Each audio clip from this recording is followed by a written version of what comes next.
Hi everybody, it's me, Angel Benton, and today I'm going to be talking about Days of Our Lives.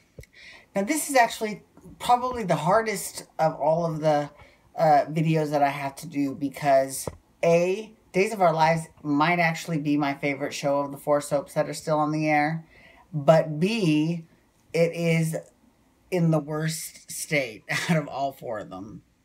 Now, I do have to say, my friend Ryan, who used to write for Passions way back in the day, was just tapped as the new co-head writer. Well, not just, but it was like 6 months ago. But his stories are just now starting to air. So any criticism that I have up until this point has obviously been from before he took over the show. Oh my God, am I getting a pimple? Oh, that's so gross. Ew. Ugh. Okay, well, I got a pimple. Anyways, so Days of Our Lives. Now, I loved that back in the day, Days of Our Lives was the best. First of all, let's talk about Eileen Davidson. We'll talk a little bit more about her when I talk about Young and the Restless tomorrow, because she's on that show right now. But, you know, when she was on the show, not this most recent stint as Kristen, although that was enjoyable, but before that, when she was on as Kristen and Susan and Mary Moira and Thomas and Penelope.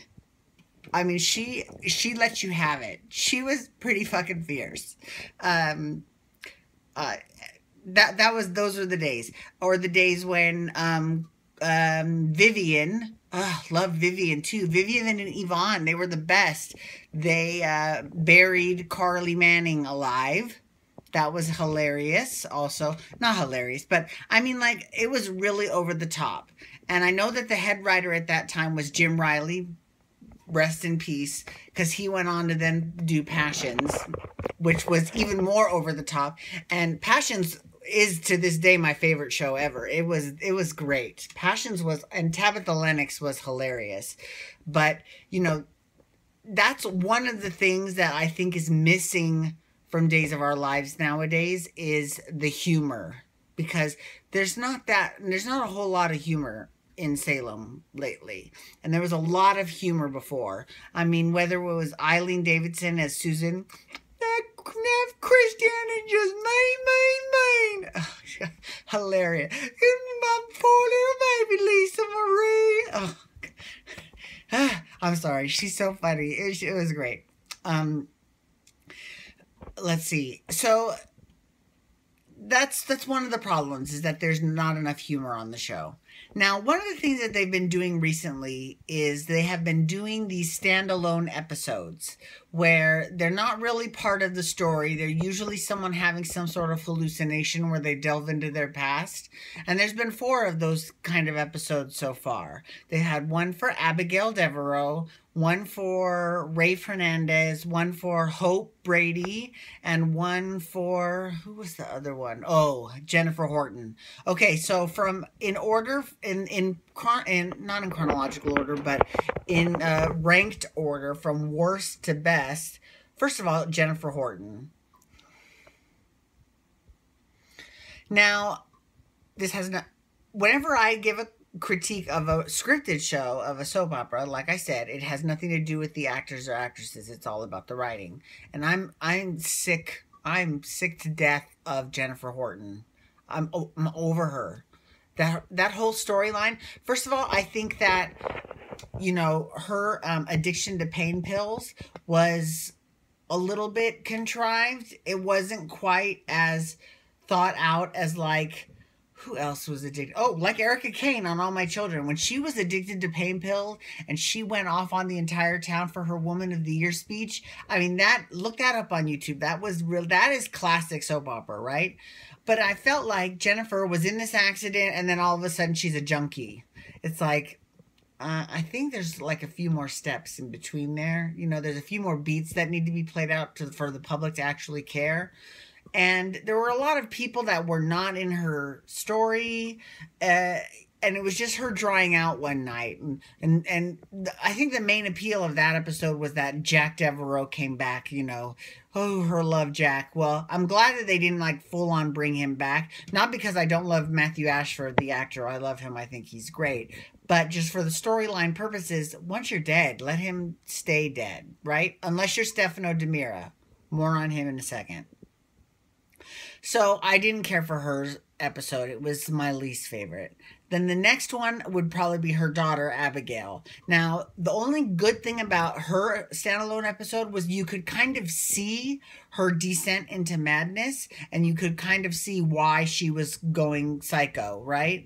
So, you know, but let's not forget this Abigail Devereaux that's dead now. She is the same one. And everyone, I love how, oh, here's another thing. I love how Jennifer is all blaming Chad for Abigail's death.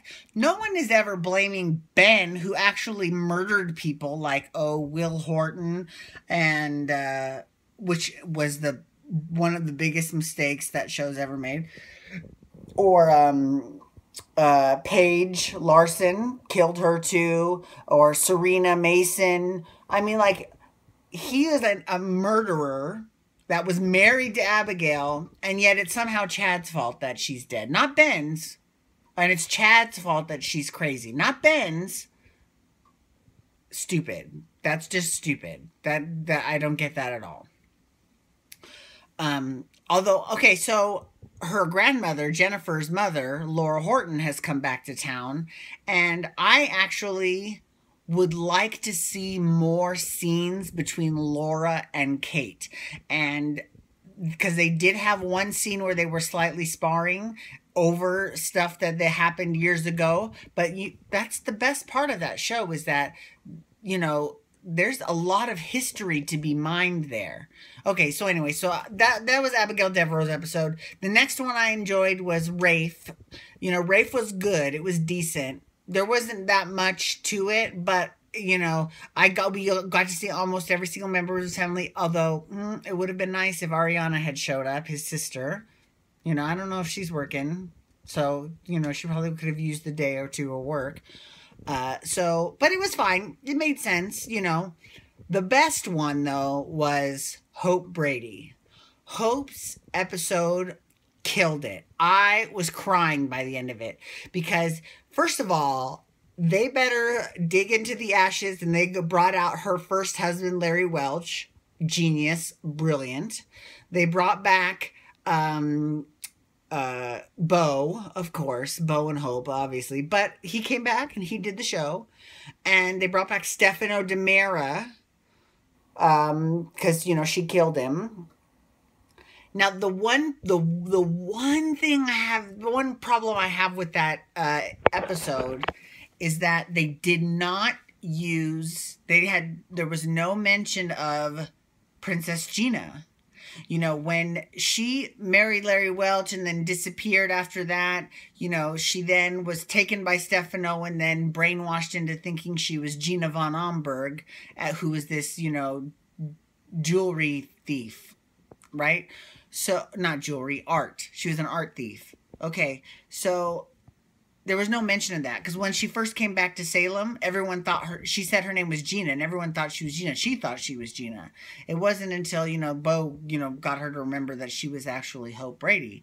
So I would have liked to have seen some sort of mention of that. But, you know, that is quibbling. I understand. But it's not like they would have had to pay any actors any extra for that, right? Because it's the same actress. And, you know, she came into my store when I worked at Bath & Body Works, and I told her, I said, I know a lot of people hated the Princess Gina story, but I loved it. Because Princess Gina, she was in love with John Black. I don't know why, but she was in love with John Black her whole life. She spent most of her life locked in a tower like fucking Rapunzel and was pining away after John until finally she decides to come back to town and try to get her man back. It was pretty great. I enjoyed it. But when the kicker that got me right in the heartstrings and totally made me cry was when her dead son, Zach, who had now aged to be a hot ass teenager, showed up and was talking to his mom and how much he loved his mom. I mean, like, that was it. That was it. It was great. I love that. That was just awesome. So, okay, so lately, you know how I said that, you know, kinky, every day I've been drinking kinky. Well, tonight I'm drinking something a little bit different. I was talking to my girl, Lilina, at work. Shout out to Lilina. That I love eggnog, and I love when eggnog is sold, and pumpkin eggnog is now being sold again. And, you know, most people like to put brandy in their eggnog. Not me. I like to put Bacardi 151 in my eggnog, and it is damn good. Okay, so, see, it's a little bit harder than that kinky stuff. So, that's kind of where I'm at with Days of Our Lives right now. I'll go more into detail next week, but tomorrow I'm going to talk a little bit about Young and the Restless. So, thank you so much for listening and indulging me today. Feel free to discuss the soaps online. Like, wait, one more thing. I've got to say this. If I see one more fucking scene in that goddamn park one more time, I swear to God, I'm gonna kill somebody. Everything that happens in that town happens in that park. And it's not even an outdoor park. It's actually in a soundstage. And it is just grass and shrubbery and ivy. And that's the park. Really? Get a new set. Go outside. I mean, like, you know, do some guerrilla filming, but come on. It is, I hate that park.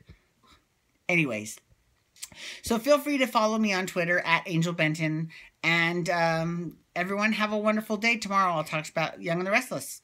Peace.